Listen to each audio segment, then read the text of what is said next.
Ian Lees-Galloway. Very much, Mr. Chairman. I am not a member of the Local Government and Environment Select Committee, so in preparing for this committee stage, I was new to the legislation, and looking at part 2, it did seem clear to me as someone who was looking at this with fresh eyes that there is quite a significant internal inconsistency if you read through from clause to clause. But I'd like to start off with clause 15, which is titled Reports to be Fair and Accurate.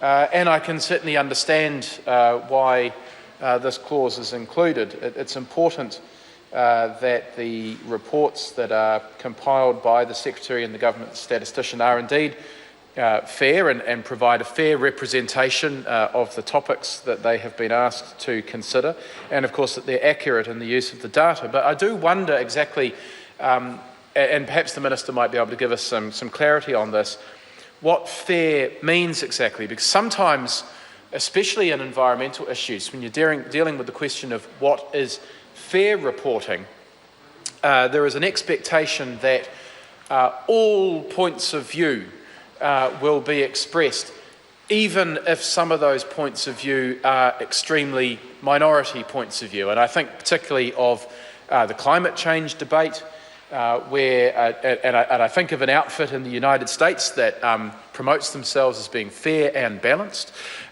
who will amplify the minority view on climate change that it is either not occurring or is not human-induced, even though the overwhelming body of evidence says that climate change is both happening and is induced by human activity. So I would wonder if in requiring reports to be fair, consideration has been made as to what is a fair representation of the variety of views and the variety of evidence that will be provided to the Secretary and the Government Statistician in pulling together those reports, and what requirements will be placed on them to provide a balanced representation of those different points of view. Will they be able to say, look, the overwhelming bulk of evidence says this one thing, and that's where we're going to focus our report? Or will they be required to bring in information which is perhaps expressed by a minority view and include that in their report? That is a genuine question. That word fair, I can absolutely understand why it's in there, but there can be perhaps some unintended consequences of having that in there. Obviously, sir, clauses 14 and 15 combined are designed to ensure that the reporting is independent and that it is accurate, and it does provide a fair picture of the environment from the point of view of the topics that have been chosen. And this is, I think, where we begin to get the internal inconsistency in these clauses in Part 2, because Clause 14 does require the Secretary and the Government Statistician to act independently of any Minister of the Crown. And that is what we would expect. If we're going to expect the public to rely on these reports to give a fair and accurate representation of environmental issues, then the public will absolutely expect these reports to be free from political interference. And that is clearly what the point of Clause 14 is to ensure that this reporting is done in a manner which is free from political interference. And that's all well and good until we look at Clause 18, Section 18, and its impact on Sections 12, Sections 13, and others. Clauses, I think. Clauses? Oh, certainly, sir. So the Clause 12 says that the process for producing an environmental report involves 2 steps. The topics to be reported on are prescribed by regulation made under Section 18. And of course, we've had some discussion about the impact of Section 18, which is that the very topics which are chosen are chosen by the Minister themselves, Mr. Chairman. Ian Lees-Galloway. And so immediately, clauses 14 and 15 are undermined by that requirement in clause 12 for the topics to be prescribed under the regulations made, as it says here, it's under section 18.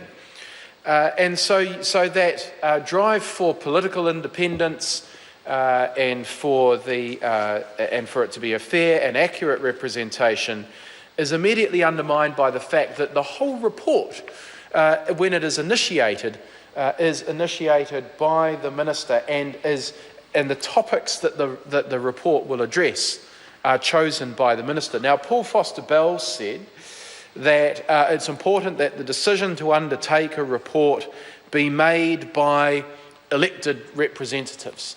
And he suggested that there would be a considerable amount of expenditure involved in compiling these reports, and that it would be inappropriate for unelected officials to initiate a process that requires significant public expenditure. But in fact, actually, what initiates the reports is this legislation. It says in this legislation that those reports must be produced every 3 years. So the decision to spend public funds on providing the reports is actually made by we, the members of Parliament, who are voting on this legislation. So that meets Mr. Foster-Bell's test of whether or not that expenditure should be initiated by public officials, and I see the Minister shaking his head, by elected members of Parliament. I see the Minister shaking his head, and I'd be interested to hear his view on why my interpretation of that is incorrect. So I say to Mr. Foster-Bell, whilst I understand the view that he has expressed, I think that it is satisfactorily dealt with by the fact that the initiation of the report itself comes out of this legislation passed by Parliament. The question is, what issues and topics should those reports address? And indeed, they should be the important issues of the day. They should be the issues that the data tells us are the issues of the day. They should, to a certain extent, be the issues that the public tell us are the issues of the day, that are important for government's long-term planning around the state of the environment. But the problem with introducing ministerial responsibility for choosing those topics is that there may be a reason why a particular government, led by any party, may wish to focus more attention on some topics and may wish, in fact, to focus attention away from certain topics.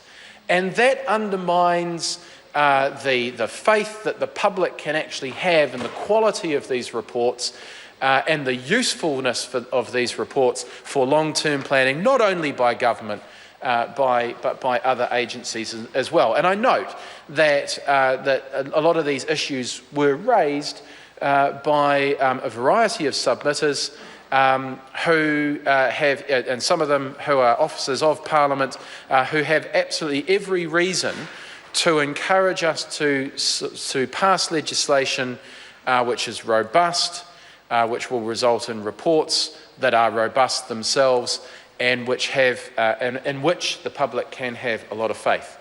And although Clause 12, Clause 13, Clause 14 and Clause 15 all drive this idea that there should be independence, there should be accuracy, and it should be free from ministerial influence, that is all pulled down by Clause 18 and the fact that it is the Minister, by order in Council, who gets to choose the topics. So I see that as a massive internal inconsistency within this legislation. And Sir, that is the principal reason why the members who represented us at the Select Committee, who heard all those submissions, came to the view that Labor is not able to support Part 2 of this legislation, much as we support the idea of environmental reporting and had high hopes for this legislation. It's with great sadness that because of some of those inconsistencies, we're not able to continue to support this bill.